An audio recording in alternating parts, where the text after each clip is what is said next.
복된 날 하나님 앞에 나오신 여러분들을 주님의 이름으로 축복합니다. 옆에 계신 분들과 함께 인사하겠습니다. 잘 오셨습니다. 꿀처럼 달콤한 축복 많이 받으세요. 잘 오셨습니다. 꿀처럼 달콤한 축복 많이 받으세요. 가슴에 손을 얹고 자신을 이렇게 축복하겠습니다. 나는 하나님을 믿는 사람입니다. 나는 잘 되는 사람입니다. 할렐루야. 하나님을 믿는 사람. 그래서 하나님이 아끼시고 복 주시는 사람. 그래서 우리는 잘 되는 사람인 줄로 믿습니다.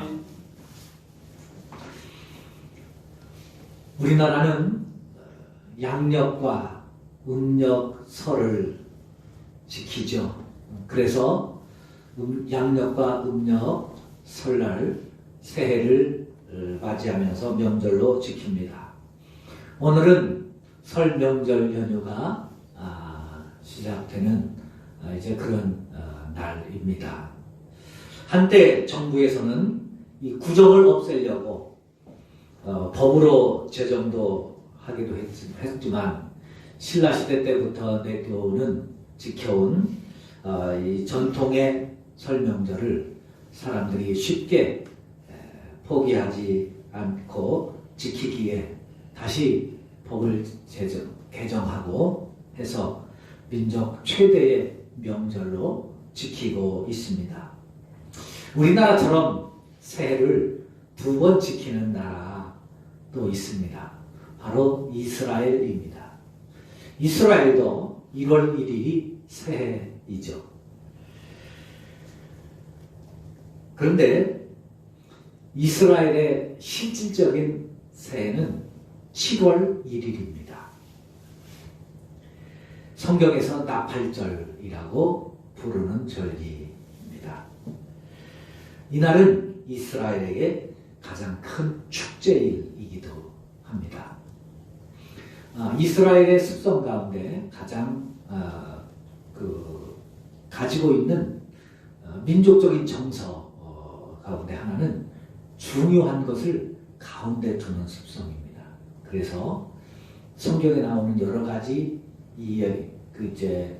내용들이나 또 비유들이나 이런 것들, 주님의 말씀을 기록하는 것들이나 이런 것들을 볼 때에도 유대인들은 그런 정서가 들어 있어요.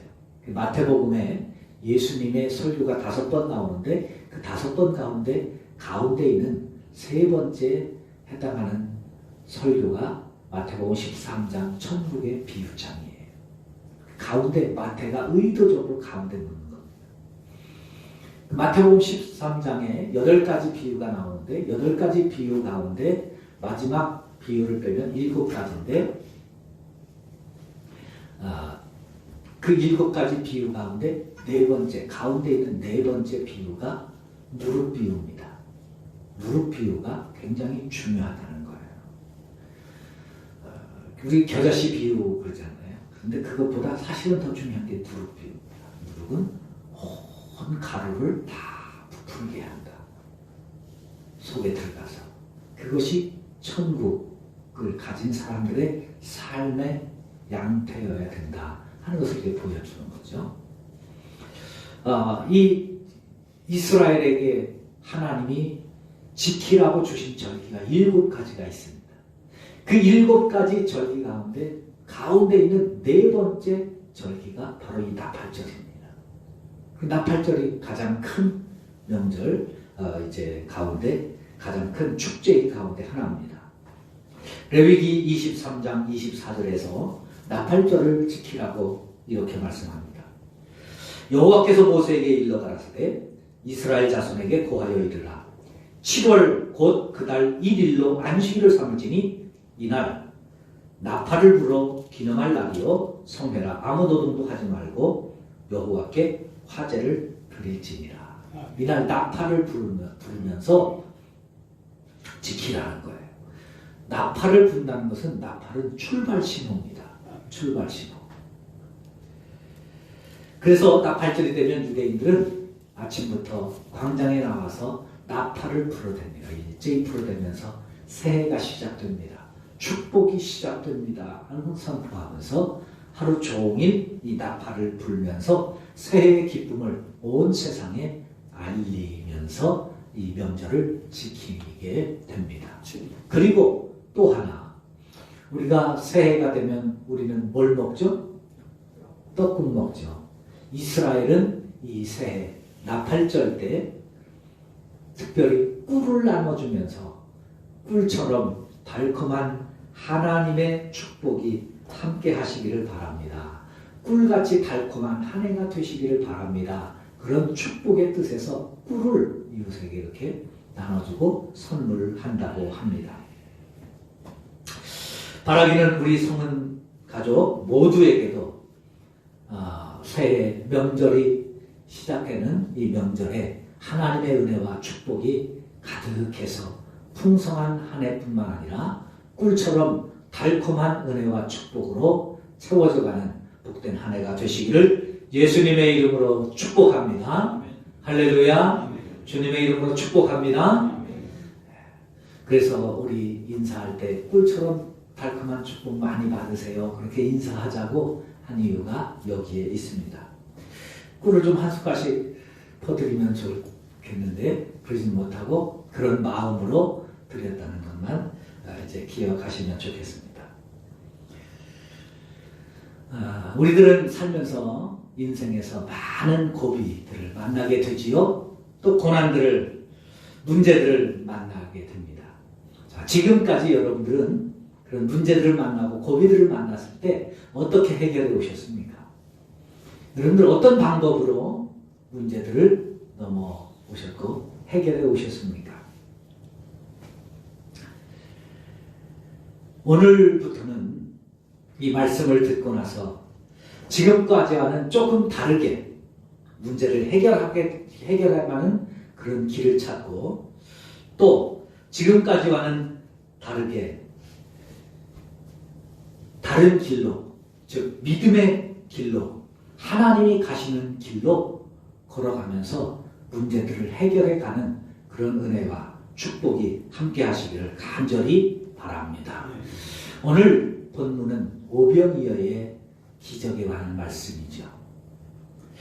아마도 물질 문제로 힘든 시간을 보내고 고민하시는 분들에게는 간절한 말씀이기도 하고 또 나도 이런 축복을 받았으면 좋겠다고 하는 간절한 소망을 담는 그런 말씀이기도 할 것입니다.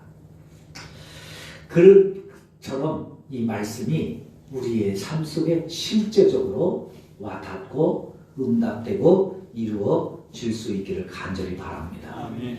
예수님이 오늘 13절에 보면 배를 타고 벳세다 들녘으로 가십니다.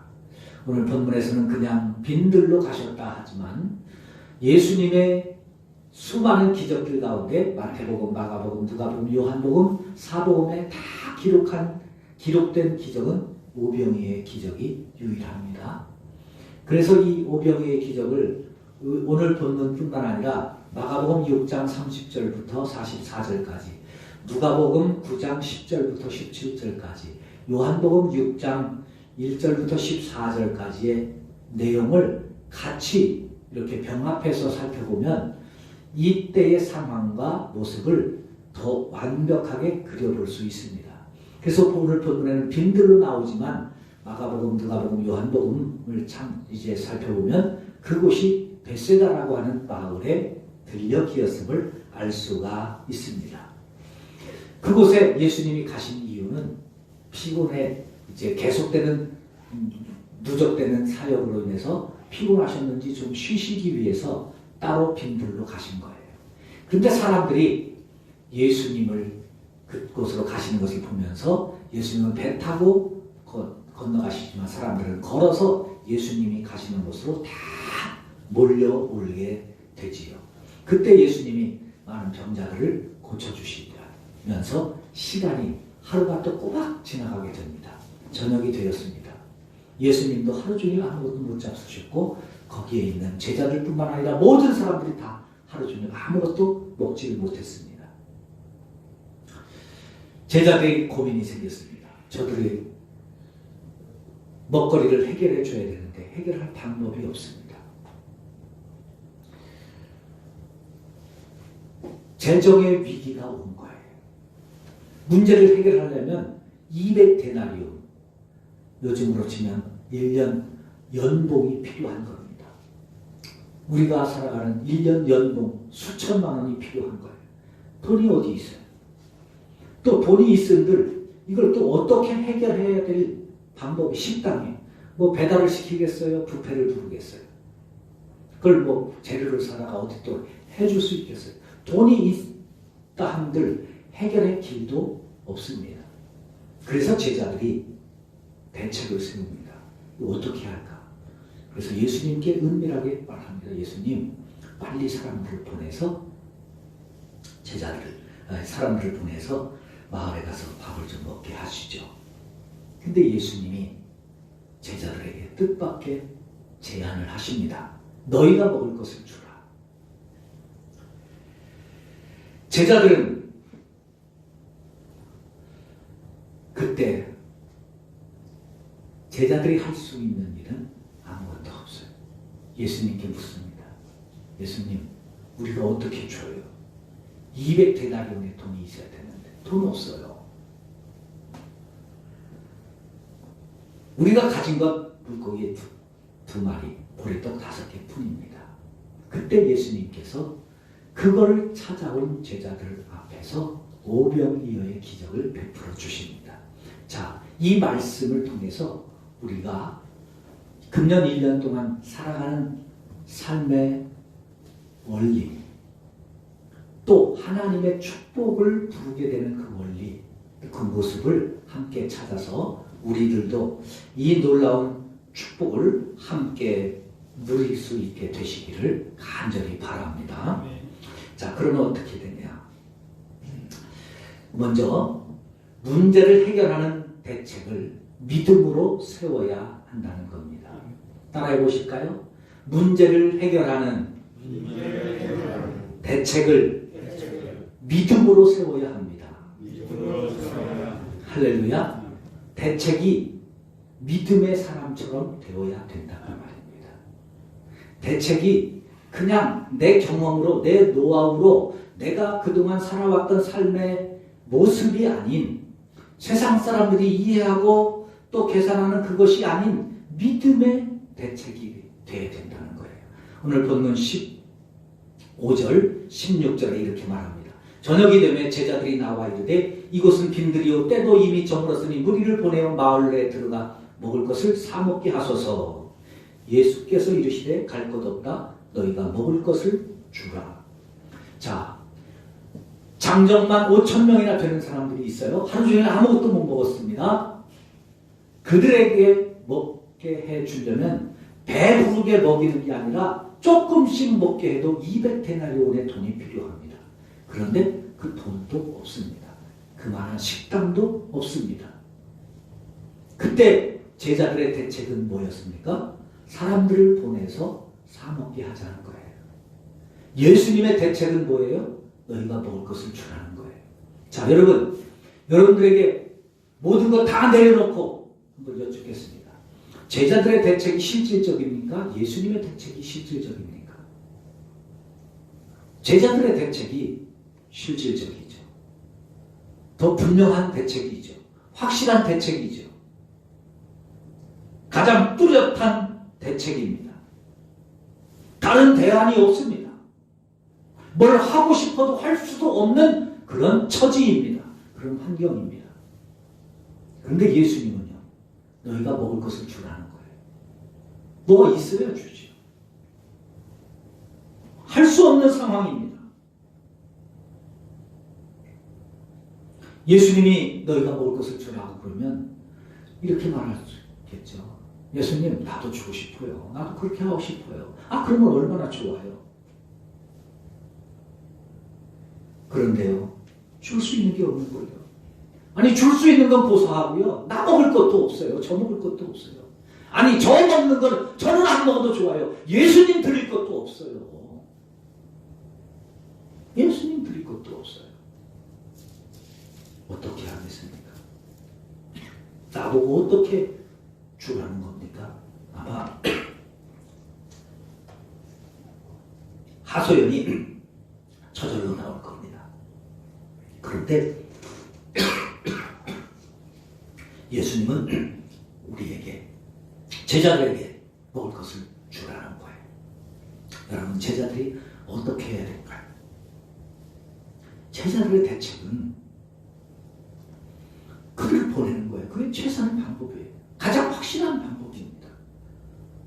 제자들이 준들 배부르게 아니라 허기만 가시게 하는 것도 200데나리온이 필요한데, 그들을 보내면 자기들 먹고 싶은 대로 실컷 먹을 수 있고 쉽게 해결할 수 있고 가장 빠른 길 아닙니까? 그런데 예수님은 그들에게 먹을 것을 주라는 거예요.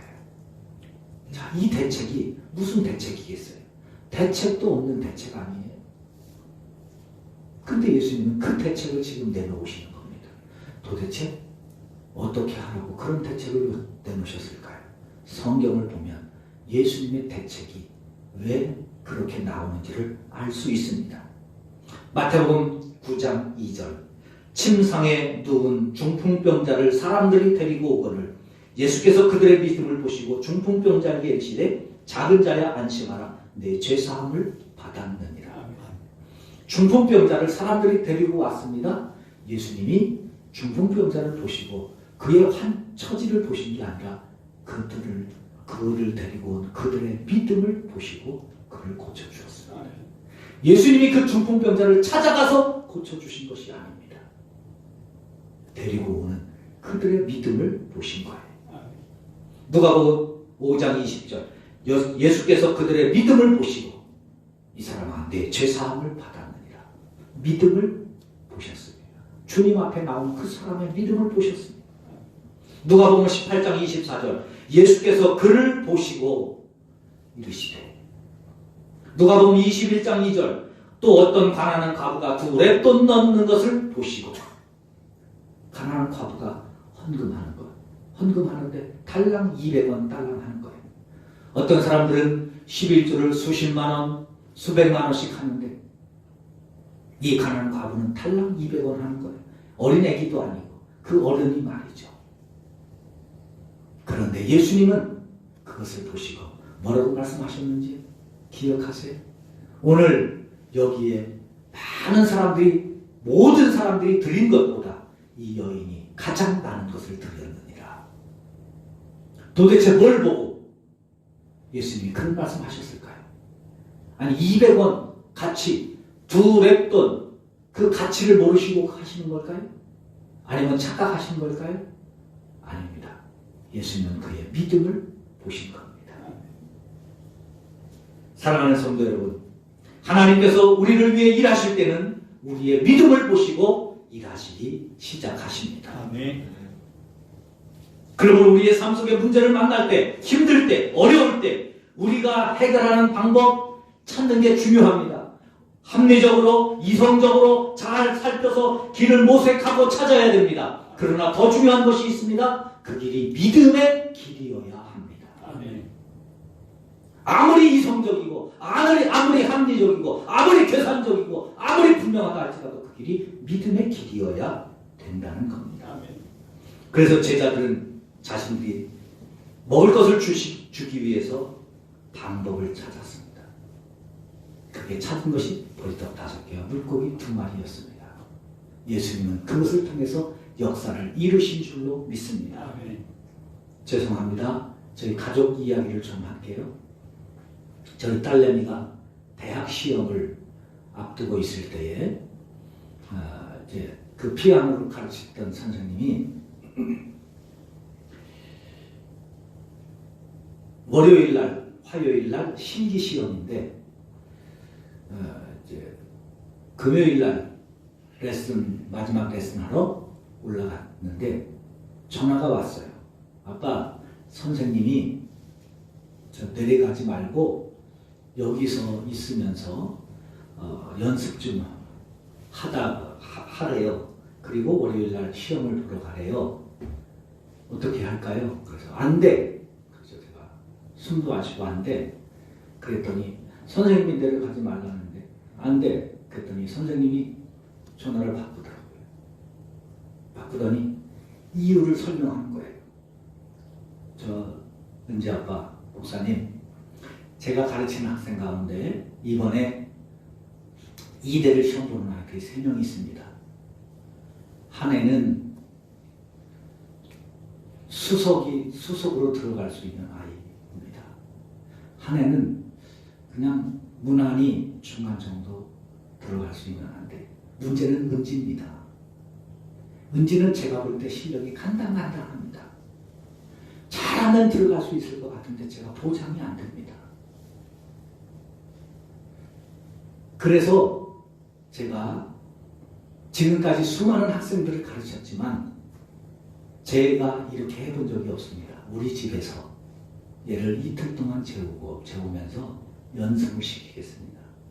그러면 막바지에 실력이 좀 올라갈 수 있을 것 같아서, 그러면 조금 가능성이 있겠다 싶어서 내려갔다 올라오고, 그러면 이게 연휴고 그래서 보통 문제가 올라오는 시간이 한 2시간 이상 걸리는데 4시간 이상 이제 빠지고, 또 뭐 그 시간뿐만 아니라 이것저것 하면 한 6, 7시간 하루의 시간이 빠지는데, 요거 좀 아껴서 연습하게 좀 해주세요. 그러는 거예요. 제가 그래서 얘기를 듣다 보니까 걱정이 되더라고요. 떨어지면 어떡하지? 그래서 얘기를 하다가 그랬어요. 말씀은 너무 고맙습니다. 저도 선생님의 은혜가 너무 귀합니다. 그런데 저는 목사입니다. 우리 교인들한테요, 자녀들 월요일날 시험이 있어도 주일날 와서 주일날 예배 드리고 가라고 설교했습니다. 그렇게 가르쳤습니다. 그런데 내 자식 대학 시험 본다고 주일날 내려오지 말라고 저 말 못합니다. 그러니까 그러는 거예요. 그게 아니라 목사님, 교회를 안 보내겠다는 거 아닙니다. 저는 천주교 신자지만 이제는 주일날 가까운 교회 가서 예배 드리고 할게요. 예배 드리도록 하는 겁니다. 성원교회만 못 가는 거지 교회는 가는 겁니다. 그래서 제가 그랬습니다. 안 됩니다. 안 됩니다. 그랬더니 아니 목사님 좀 보내야 되는데 만약에 떨어지면 어떡합니까? 그래서 제가 그랬어요. 선생님, 대단히 죄송하지만 은지가 여기 내려와서 예배 보고 가는 것 때문에 떨어진다면 저는 하나님께서 막으신 거라고 생각을 합니다. 그러나 여기 안 왔다 가서 떨어질 건데 여기 딱 예배 안 드리고 그 드린 것 때문에 대학 간다면 목사가 평생 짐이 수도 있습니다. 그러니까 좀 보내주세요. 그랬더니 뭐 여러 가지 이유를 줄게요. 1시간 반을 싸웠습니다. 제가 그랬습니다. 선생님, 제가 선생님보다 더 간절하지 않겠습니까? 제가 더 간절해서 그럽니다. 선생님이 불안하다고 하시듯이 저도 불안합니다. 우리 딸이 그 학교 가는 것이 불안합니다. 그런데 제가요, 왜 내려오라고 하는 줄 아세요? 그 먼 길 몇 시간 걸리는지 모르지만 왔다 가는 그 예배 1시간 드리기 위해서 왔다 가는 그 믿음을 좀 보시고, 그 간절함을 보시고 하나님이 떨어질 거라도 좀 붙여주시기를 소망하는 그런 간절함 때문에 그런 겁니다. 이해해 주세요. 보내주세요. 그랬더니 그 선생님이, 제가 부모님하고 설득하면서 저보기는 목사님이 처음이네요. 허허허 웃으면서 보내더라고요. 내려갔다 왔어요. 근데 여러분 놀랍지요? 3명 아이 가운데 수석으로 들어갈 수 있다고 한 아이 떨어졌어요. 가운데 무난하게 들어갈 수 있겠다는 아이. 그래서 이 2 아이는요, 그 선생님한테 유치원 때부터 배웠던 아이들이에요. 여름이면 돈 1,000만 원 정도씩 들여서 프랑스에 한 달 동안씩 가서 캠프하고, 겨울이면 이제 200만 원씩 들여서 또 2주일 동안 캠프 한 번도 빠지지 않고 했던 그 사람들입니다.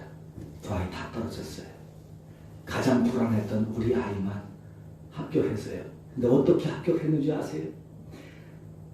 나중에 후기 선생님이 알려주더라고요. 다른 아이들은 다 잘하는 아이들이 비슷하게 그 번호에 안팎으로 다 배치가 되어 있는 거예요. 그래서 2번씩 보는 거거든요. 한 번 보고 번호를 바꿔요. 이튿날 번호를 바꿔요. 그런데 두 번째 날도 비슷한 아이들끼리 다 들었어요. 그러니까 분별력이 없는 거예요. 근데 은지 앞뒤로는 이상하게 첫째 날도 그렇고 둘째 날도 그렇고 은지보다 떨어지는 아이들이 주변에 포진해 있었어요. 그래서 잘 못 치는 아이들 듣다가 저희 딸 거 들으니까 선생님들이 야, 잘 치나 보다. 그래가지고 합격한 거예요. 그 선생님이 자기가 아는 교수가 있으니까 그 이야기들을 하더라는 거예요. 여러분, 대책이 믿음의 대책이 되시기를 바랍니다. 아멘. 주님이 일하십니다. 아멘. 두 번째로 불평으로 풀지 말고 감사로 풀어가실 수 있기를 주님의 이름으로 축원합니다. 아멘. 한번 따라해 보실까요? 감사로 풀어가십시다. 감사로 풀어갑시다. 오늘 본문 17절부터 19절입니다. 제자들이 이르되 여기 우리에게 있는 것은 떡 5개와 물고기 2마리뿐이니이다. 이르시되 그것을 내게 가져오라 하시고 무리를 명하여 잔디 위에 앉히시고 떡 5개와 물고기 2마리를 가지사 하늘을 우러러 축사하시고 떡을 떼어 제자들에게 주시매 제자들이 무리에게 주니 다 배불리 먹고 남은 조각을 12바구니에 차게 거두었으며. 아멘. 아멘. 할렐루야. 아멘. 제자들이요, 예수님이 말씀하셨어요. 너희가 먹을 것을 주라. 제자들이 그때 희망을 갖습니다. 그래, 우리는 할 수 없어. 우리는 가진 것이 없어. 그런데 주님이 너희가 먹을 것을 주라고 하셨으니, 이거는 주님이 말씀하셨으니 반드시 무슨 길이 있을 거야. 무슨 방법이 있을 거야. 우리 찾아보자. 길을 찾아보자. 방법을 찾아보자. 예수님이 말씀하셨으니 어딘가에 200데나리온이 있을 거다. 아니, 이 장정만 5,000명이나 되는 사람들이 먹고도 남을 음식이 어딘가에 분명히 있을 거야. 우리가 줄 수 있는 길이 있을 거야. 그래서 다 찾았어요. 샅샅이 찾았습니다. 다 찾아봤는데 200데나리온이 아무리 찾아도 없는 거예요. 아무리 찾아봐도 장정만 5,000명이 먹을 수 있는 음식이 없는 거예요. 다 찾아봤는데 있는 건 고작 보리떡 5개, 물고기 2마리인 거예요. 제자들이 실망했습니다. 아니, 말씀대로 순종하면 된다며요. 구하라, 찾으라, 문을 두드리라, 그러면 주신다며요. 우리가 우리의 기분에 사로잡혔습니까? 우리의 환상에 사로잡혔습니까? 예수님이 너희가 먹을 것을 주라고 그래서 우리는 그 말씀에 순종하기 위해서 좋은 대책이 있었지만 그 좋은 대책 다 포기하고 주님의 말씀에 순종하면서 열심히 찾았는데 기껏 보리떡 5개, 물고기 2마리밖에 없는데 이것뿐이에요 라면서 주님께 내어놓습니다. 오늘 본문에는 그 말씀이 없지만 다른 성경에 보면 이것이 이 사람들에게 얼마나 되겠습니까? 그래요. 이걸 누구 코에 붙이겠습니까? 그런 불평입니다. 그때 예수님이 그걸 가지고 오늘 본문에 보면 하늘을 우러러 축사하셨어요. 할렐루야. 아멘. 축사했다는 말은 축복하며 감사하셨다는 거예요. 예수님이 보리떡 5개를 들고 감사 기도하실 때 제자들이 뒷골이 화끈화끈하지 않겠어요? 지금 저거밖에 없는데 감사하다니 이게 지금 감사할 상황이야? 이게 지금 감사가 나오냐고. 뒤에서 수근수근 소리가 들립니다. 야, 베드로야, 너는 좋겠다. 뭐가? 니네 선생님은 보리떡 5개 가지고도 이 많은 사람 앞에 감사하며 사시니 너는 참 좋겠다. 그런 좋은 선생님 모시고 있어서, 그런 훌륭한 선생님 모시고 있어서 너는 참 좋겠다. 제자들이 막 그런 소리가 막 들리지 않겠어요? 얼마나 눈총이 따가웠겠어요. 그런데요, 그 기도 후에 여러분, 우리는 결과를 뻔히 알잖아요. 그 기도 후에 보리떡 5개, 물고기 2마리로 5,000명을 먹이고도 남음이 있게 된 줄로 믿습니다. 모든 사람은 다 포기했습니다. 모든 사람이 다 한숨 쉬었습니다. 그런데 예수님은 감사했습니다. 모든 사람들이 다 절망하고 있었습니다. 그런데 예수님은 기도하셨습니다. 모든 사람들이 다 포기했습니다. 그런데 예수님은 너희가 먹을 것을 주라고 하셨습니다. 모든 사람들이 다 비웃고 있습니다. 그런데 예수님은 확신하고 있습니다. 그 결과 오병이어의 기적이 나타나게 된 줄로 믿습니다. 사랑하는 성도 여러분, 힘드시죠? 코로나19로 어려우시죠? 모이는 것조차 힘들고 예배 드리는 것조차 힘들죠. 경제적인 위기로 10의 1조를 드려야 되나 말아야 되나, 헌금을 드려야 되나 말아야 되나, 이런 위기 가운데 교회마저 이전한다고 하니 마음의 짐은 혹 배가 되지는 않으신지요? 심란하지는 않으신지요? 그러나 여러분, 하나님이 일하십니다. 하나님이 역사하십니다. 아멘. 할렐루야. 아멘. 아멘이 안 되시나요? 하나님이 일하십니다. 아멘. 하나님이 역사하십니다. 아멘. 하나님은 우리를 위해 일하시는 분입니다. 아멘. 하나님이 일하실 수 있도록 우리가 할 일은 믿음을 보이는 것입니다. 아멘. 믿음의 대책을 세우고 하나님 앞에 기도하는 것입니다. 그러면 하나님이 역사하십니다. 아멘. 그러면 하나님께서 풀어 가십니다. 감사가 능력입니다. 감사가 은혜입니다. 아멘. 감사가 축복입니다. 아멘. 감사는 믿는 사람들이 드릴 수 있는 최고의 재물입니다.